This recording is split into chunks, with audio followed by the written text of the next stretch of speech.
Hello everyone. We do have a few other people joining, but I think we'll make a start. It's lovely to see people joining and connecting with us in this way. So really looking forward to our session today. Do some introductions to begin with. I'm Satvinder Rayat, interim CEO, but my substantive role is Director of People, Governance and Finance. And I have Karin here as well, that's joining me from SLT. Thank you, Karin, Director of Practice and Innovation. And I won't go through and read out all this slide, but as you can see, there are a number of us with different backgrounds that form part of SLT. And hopefully some of you may have seen the announcement last week as well that we do have a new CEO joining us, Gary Waltham, in January next year, and we're very excited about that. Gary joins us with lots of experience of the professional health sector and has had experience of strengthening member-focused organisations. So very much relevant expertise that we're obviously really looking forward to him joining. He's currently the CEO at the Faculty of Sexual and Reproductive Health, and prior to that worked at the Royal College of Obs and Gynae as well. So if you haven't had a chance to see the post, see the announcement, then please do. But obviously what we will be doing as well is before he joins in January, we'll be sharing some further information about him as well, which will be great. In terms of today, it's our opportunity to connect with members, and as part of that, what we will be doing is using this opportunity to provide an update on external developments, and then also other sort of internal news as well around RCOT, in terms of giving some updates around some of the things that we're working on. But also, of course, what is very important is our opportunity to hear your reflections and see if you've got any feedback or any questions that you might have as well. So want this to be obviously very informal, but also an opportunity to ask lots of questions rather than just listening to Karin and myself today. So with that in mind, I'm going to hand over to Karin, who will kick off with the news and update from RCOT. Thank you, Satin. Hello, everyone. Just to say that I am currently in a hotel lobby. I'm about to go into a meeting being hosted by Skills for Care. It's a review of the adult social care workforce. Their strategy has been around now for a year, so it's due for a review. So if I look distracted or there's background noise, apologies for that. So let me just give you a bit of an overview of what's happening at the moment. And I see in the chat that we have a member from Scotland. So just to say, obviously, we are UK-wide and we're thinking about our profile and our ambitions right across the UK and not just within England. But there's a lot going on with the UK government at the moment. We had last week on Thursday the 10-year NHS plan published. We have been reading, reviewing, talking to our colleagues within other professional bodies, considering our response to that. But we very much welcome the reference to occupational therapy within children's services, in particular, looking at children with special education needs, and the opportunities that occupational therapists will have in terms of shaping the neighbourhood health hubs and neighbourhood delivery. And it very much mirrors our workforce strategy. So we were pleased that there was nothing in there that was a particular surprise. We have got a spending review, and we have been working at advocating for investment in occupational therapy, and we are awaiting an update on the workforce plan for England that is due to come out shortly. You may have heard a little bit about a defeat for the government around pathways to work, their consultation around PIP eligibility.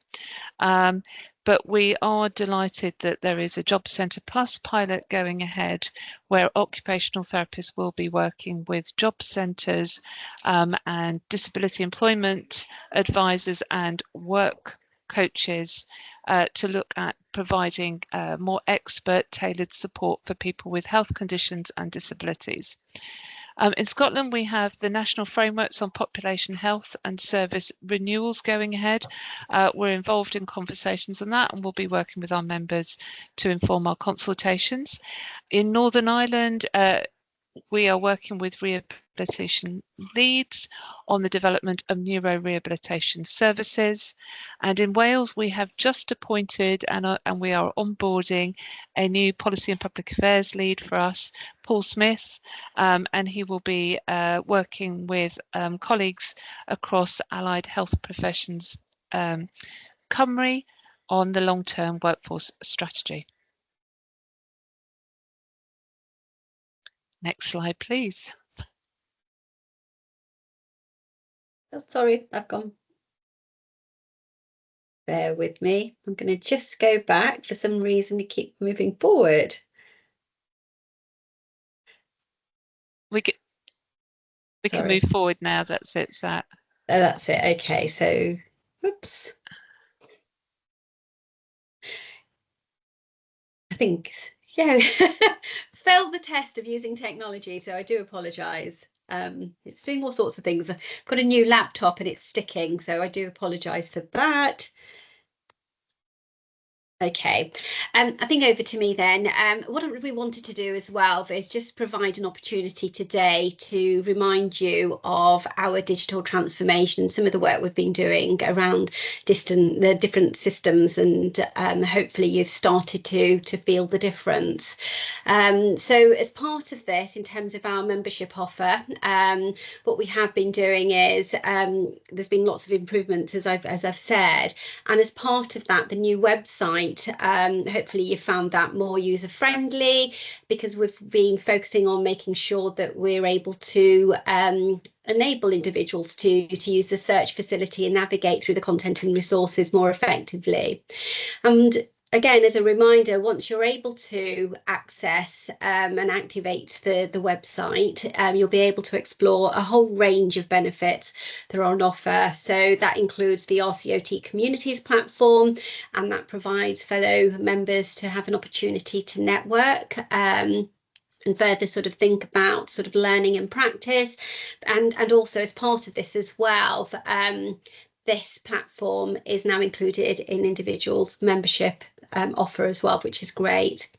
There's also OT News that's been upgraded as well. So now that you can browse the latest OT insights and developments from any device that you might have on the go, and again, just trying to make that more easier and more accessible for individuals, knowing that everyone is very, very busy. We've also streamlined our access to the different RCOT digital services as well, with just one single secure logon. So through that, you'll be able to access the communities, the CPD portfolio, but also the digital library as well. And then also in terms of the online member account as well, through that, if you've had an opportunity to update your profile, that's great. If you haven't, I'd encourage you to do that, because that will enable us to understand more better what your preferences are and what your interests are, so that when you do receive updates, then they are tailored to your requirements and your needs. And then the next slide, and hopefully it works, and it does now. So my laptop stopped sticking in terms of the keyboard, which is good. So again, just as a reminder about the focus that we have on transforming your digital experience. Obviously, we're on a journey, and we will continue to make improvements as we move forward.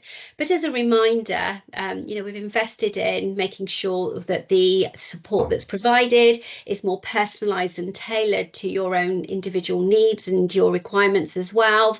So again, those needs and interests do vary, and we've sort of acknowledged that through this offer, based on your areas of practice, or even where you are in terms of your career stage as well. And then what we've done as well in terms of the access to the benefits on the go, so just conscious that it's helpful to make sure that the offering works across different devices, desktops, tablets, mobile as well. So kind of have kept that into consideration as well. We've also worked with Able OT as well as part of the accessibility testing stage, just again to make sure that we've got compatibility with assistive technology. That could be the sort of screens, screen readers, magnifiers, or other plug-in devices as well. We've also now got better data that we'll be able to collect as well. That again, I'm feeling quite excited about this, because that will enable us to understand, what people are using, what do they find more beneficial, to help us think about where we make the investments going forward as well, when we are looking at sort of improving technology as well. And through this, obviously, we're learning about our members, we're using that data and that evidence, which means that we'll better represent and be advocates for our diverse profession as well. So as I said, it very much a journey, initial stages at the moment, but certainly the commitment is to continue to improve. So that's all I'm going to say around that, but obviously if people have got any questions, I'm happy to sort of take those at the end. Moving on to the next slide, so over again to Corinne. Thanks. So research and innovation and building up our evidence base is one of our strategic priorities within the workforce strategy. So delighted that last month we launched our research and innovation strategy, and the approach is to build capacity, capability, context and culture of evidence building into the profession. So previous strategies have been focused on research. This is about also includes innovation, but building up our real world evidence. So things like service improvement, audits, any data that you collect that evidences your impact. And we're really keen to work with members to start to use that information to put the business case for occupational therapy. And we're currently, alongside this, developing some tools and resources for members so that they can draw on how to build the evidence base. And that we'll start to post about that on the communities platform and then publish resources on the website as well. It was a fantastic experience developing the research and innovation strategy. We co-created it with members, partners, but also people with lived experience, and we got some really robust feedback from members on from people with lived experience on that, which was really valuable. It's really easy to read, so just because it's got research in the title, don't think it's going to be very academic and a lengthy document. It's there to be accessible, and it has an action plan so that we could be held to account and we can measure the impact and progress that we're making with the strategy. Thanks, Seth.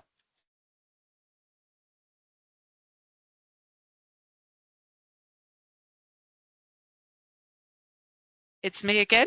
It is. I think you've got 3 slides. I think this I've one got and 3 the slides. CPD one. Thank you. Yeah. We hopefully you'll have had a notification through Highlight that our annual awards are now up and running, and this is an opportunity for you to apply for funding to support learning, development and research. And some of them are small awards like the Eden Travel Award, but it will enable you to go to a conference or to go and visit a service.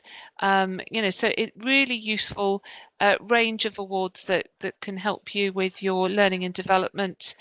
So I would urge you to apply, and if you're a manager of a service, heading up a service in any shape or form, encourage your colleagues to apply. Next slide. Next slide. There we go. And then I just want to also highlight that we are going out to consultation at the moment around our learning and development standards. Now, we don't set the curriculum for pre-reg education. And as you know, that can be done through BSc, MSc or apprenticeships.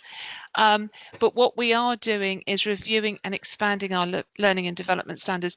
What became really apparent when we were developing the workforce strategy and subsequent conversations is there is a disconnect and some concerns around how people are being supported to transition from being a learner to a newly registered occupational therapist, and employers saying, actually, we've got concerns around, quite often it's around the resilience of the students that are now coming out and registering as occupational therapists.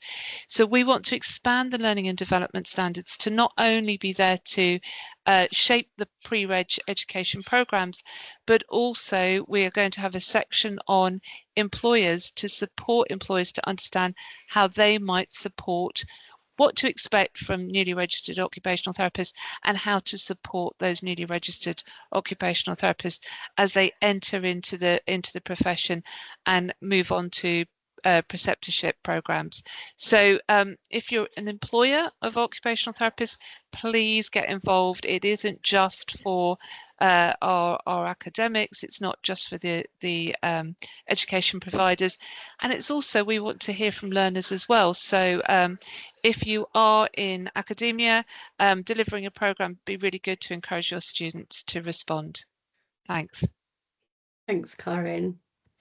So I think quite a bit there from us, and just thinking about the question we've just had, that was to do with the HCPC audit. Okay, so that kind of hopefully helps as well, just to kind of say that this is something that's coming next. But we've obviously, sorry, Corinne, did you want to say anything? Or? Yes, Alison, it's usually that first week of August that you will hear whether you're going to be audited.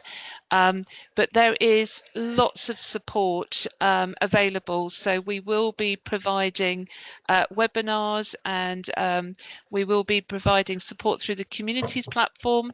And obviously we have My CPD, which will enable people to pull off reports around and draw on evidence, so that if you are selected for audit, it should be a pretty pain-free experience. Thanks, Karen. So I hope that helps, Alison, in terms of your question. So there's quite a lot that we've obviously covered to cover today. So what we want to do now is, and I will stop sharing the slides in a second as well, but over to you, because we really want to hear, any of your reflections, any questions you might have, or any feedback to us as well. So I will stop sharing.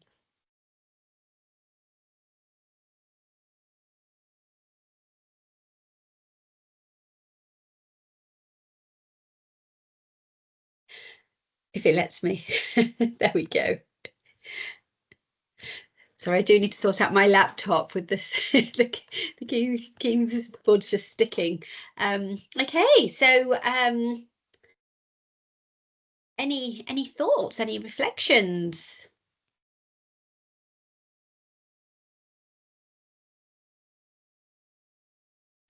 Gemma.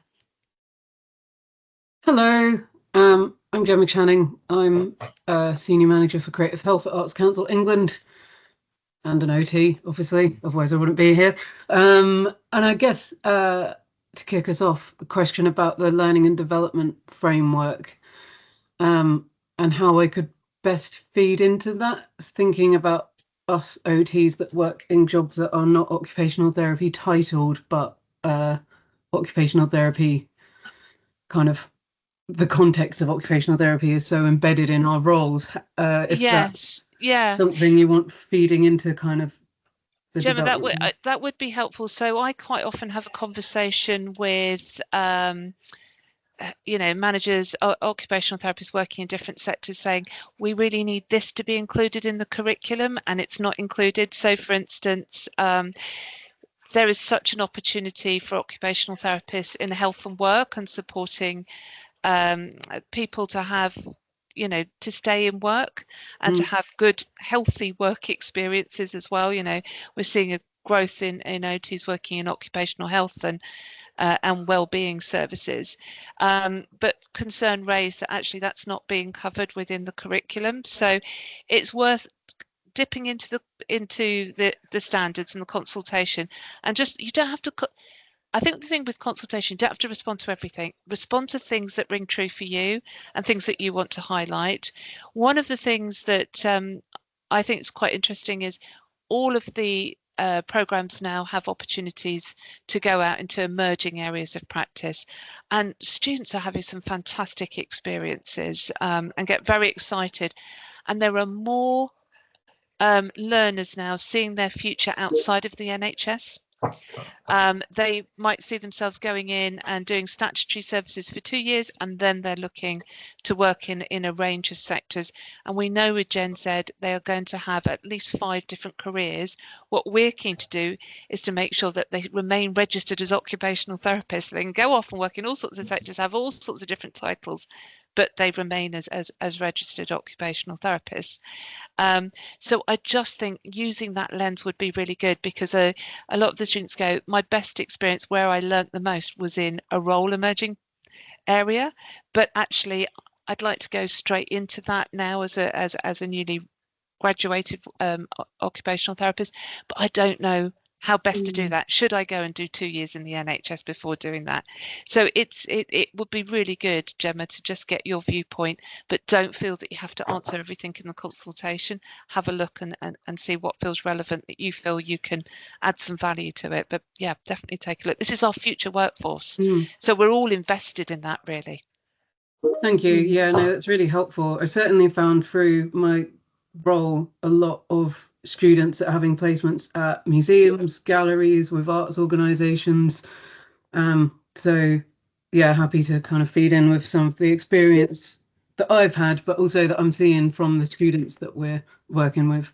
Yeah, absolutely. And I just think, you know, for us, we've really got to reclaim occupation focused practice. Occupation should be at the key, and these sorts of placements really help to reinforce that understanding and that learning and the reasoning behind that. So yeah, definitely. Thank you. Thanks. Thank you, Gemma. We've also had a sort of comment here from Alison, I suppose, just acknowledging that it's really hard when you've got busy roles that you're doing to actually focus that time on CPD. And obviously there is information that's available to sort of help individuals. I don't know, Corinne, if there's anything we want to kind of pull out that might be useful, but I do kind of acknowledge the point as well that's, you know, you may not have OT in your title, but you're doing, you know, so how do you keep yourself up to date with current thinking, best practice? Is there an easy way of doing that? First of all, I think there's just something about having discipline, even though when you are busy, because it is hard, isn't it, finding that time? But I suppose trying to make it accessible, but in bite-sized chunks, is kind of the sort of the best approach. But yeah, Corinne, I don't know if there's anything else you want to add to that. I agree, Alison, that your learning will come from a range of different, you'll be drawing on learning from a range of different sources. I suppose our offer to senior people like yourself is the fact that we've got this electronic system, My CPD Me, which can help you collate everything and keep it in one place. I touched on that webinar. At the webinar, we will have a representative from HCPC and also a representative from CPD Me that runs this platform, and also Emma Grover, our strategic lead for professional development. So it would be worth going along there to just understand the platform, get familiar, because I think, I mean, I used to keep things in a box somewhere, and I've been audited twice, and it's a lot of scurrying around. Getting into that discipline of putting it electronically so that I can draw on that is really useful. The other thing is, you know, part of our offer for senior leaders who are in really diverse roles and often not managing OTs or any direct involvement in occupational therapy is things like our leadership forum that we're renaming Leadership Cafe. We've now got a leadership network on the communities platform. We're at the point of just getting members to join, and then we'll look at how we can develop that, opportunities to get involved in different working groups, advisory groups, so that you sort of stay connected with the profession. And Alison, I know you've done, I mean, you've been on council, you've been on boards in the past, you've been a very active member of RCOT. So it's those sorts of opportunities that we're trying to provide. The other thing is we're just, we've been revisiting our process for supporting members to represent RCOT on national work streams.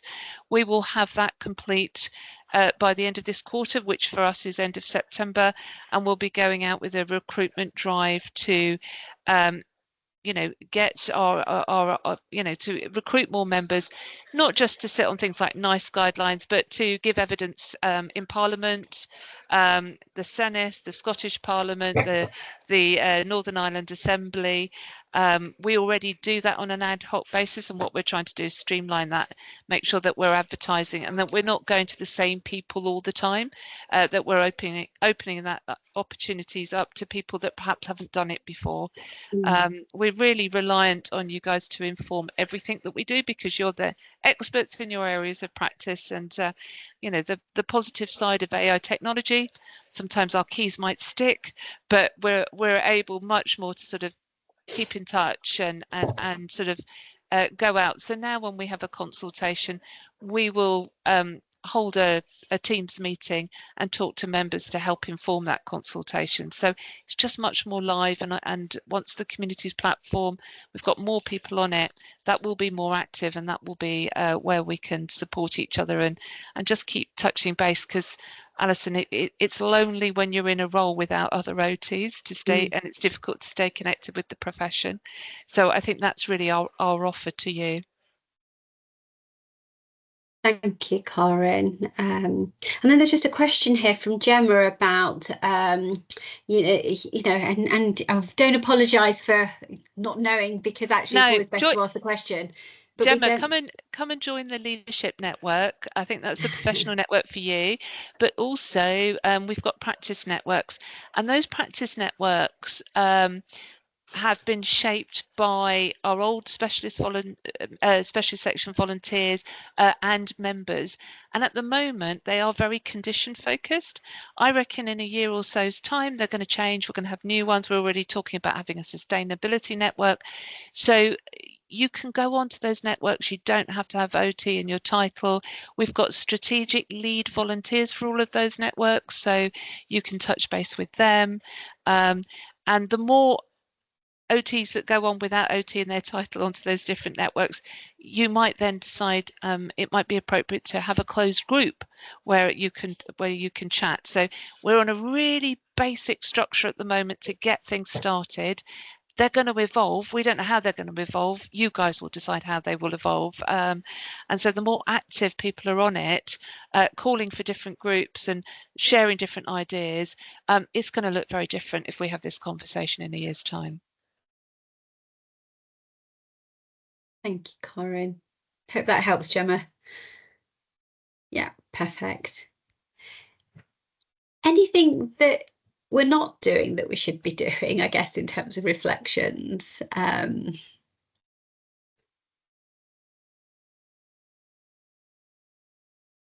anything that we're doing really well that's you found really valuable that we might want to be shouting out about, I guess. Gemma? Hello, me again. Sorry, I hate silence. I will always fill it.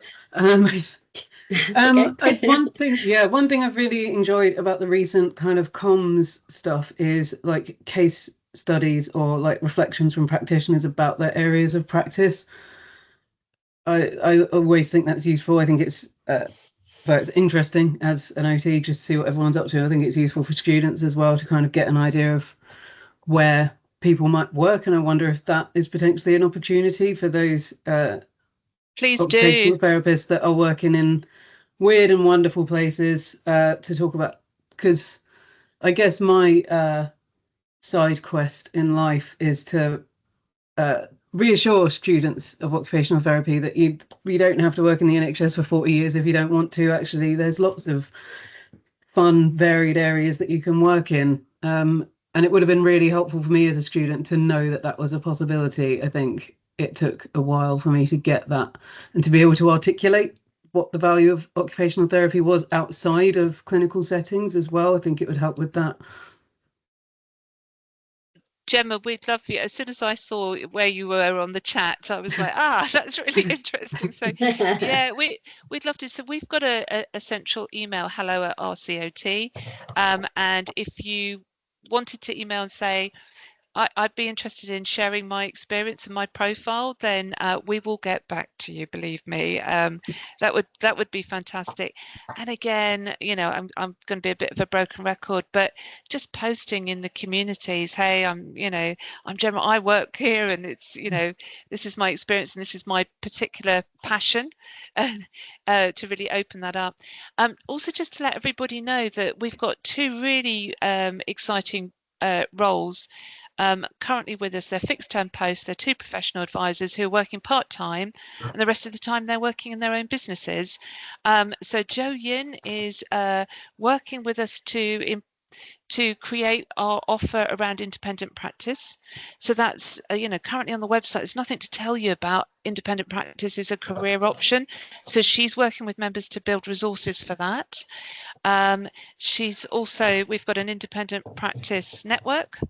And again, when we use that term, independent practice is so broad. Sometimes people are sole traders, sometimes people are associates, they have their own companies, or sometimes they just work for other organisations. So that might be a good fit. But she's working with us to look at our current insurance provider. Does that meet people's needs? She's, as I say, looking at website materials, just thinking about are there any learning resources that we can be offering? Are there any events that's going to be really useful for that sector? Again, it's this future workforce. We know that OTs are more likely to go into independent practice for either part-time, for a period of time. So what is it that we need to be providing as a professional body to meet their needs? And the other person is Jo Vallum-Smith, who is working on work and health with us. So, both of them have, I'm going to use a hackneyed phrase, hit the ground running. They're doing loads of connecting, contacting, work in the background, but shortly you'll start to see evidence of that through your comms, through the communities platform and through the website.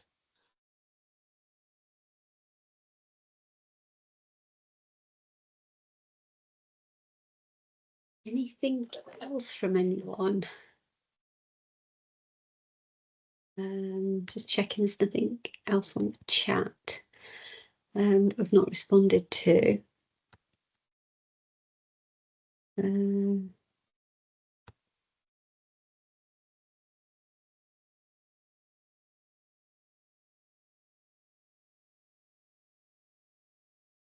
guess I'm kind of quite interested to hear about sort of, obviously we've got the NHS sort of plan that's been sort of issued as well. I wonder how that's kind of landed, and is there anything in terms of RCOT's response that you can't, obviously it's early days and we're kind of working through things, but is there anything that kind of jumps out that you think, oh gosh, is that, you might be just wanting clarification if, is it on our radar? Are we kind of, are we working through it?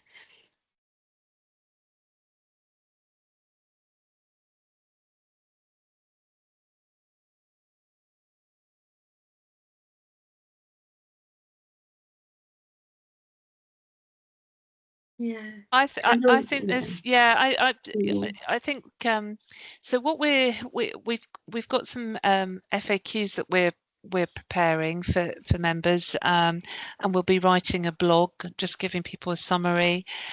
We're working with AHPF, so the Allied Health Professions Federation, around thinking about our response. Really, though, we're waiting to hear what the workforce plans are, and also more details around delivery, because that's not part of the release. So there are some targets that they've set, some timeframes, but there's no detail on the delivery. So at this stage, we welcome, obviously, the recognition of occupational therapy for children and young people. We welcome the focus on rehabilitation within it, and we welcome the move to neighbourhood delivery. But there are things such as the review and changes to GP contracts, the commitment to hospitals, so NHS services delivering some of the primary care. We don't know what does that mean, what's that going to look like. We have been very much championing the model in Scotland and in Wales, where occupational therapists are based within the NHS, but then do in-reach into primary care and work in GP surgeries. So is that what the government is thinking of? You know, how does that, we know where it works well, but actually what are the challenges of something like that model? So it's opened up lots of questions which we can't respond to until we get a little bit more detail, but we're attending all of the government. They're doing lots of, they call us partners now rather than stakeholders, but we're going to partners meetings and we're sort of linking up with the other professional bodies so we can understand when it's better for us to do a uni-professional response and when it will have more power and impact when we join up with other professional bodies. Thanks, Corinne. So watch this space, I think, on that. I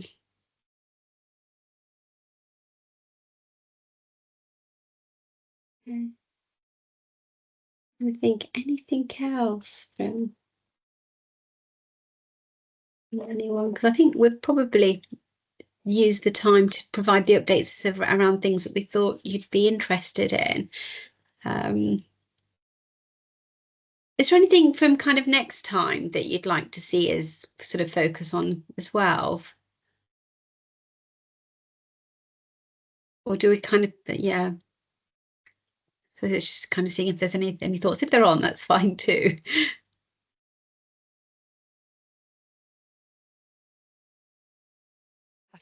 I think we can give people the opportunity to hopefully get a lunch break as well. I think so, yes, because there's a few people that are leaving now, aren't they? But no, thank you everyone. But by all means, do kind of keep connected and, you know, give us feedback and let us know if there's anything that we can help with. But thank you. Yeah, good to see everybody. Take care. Bye. Bye.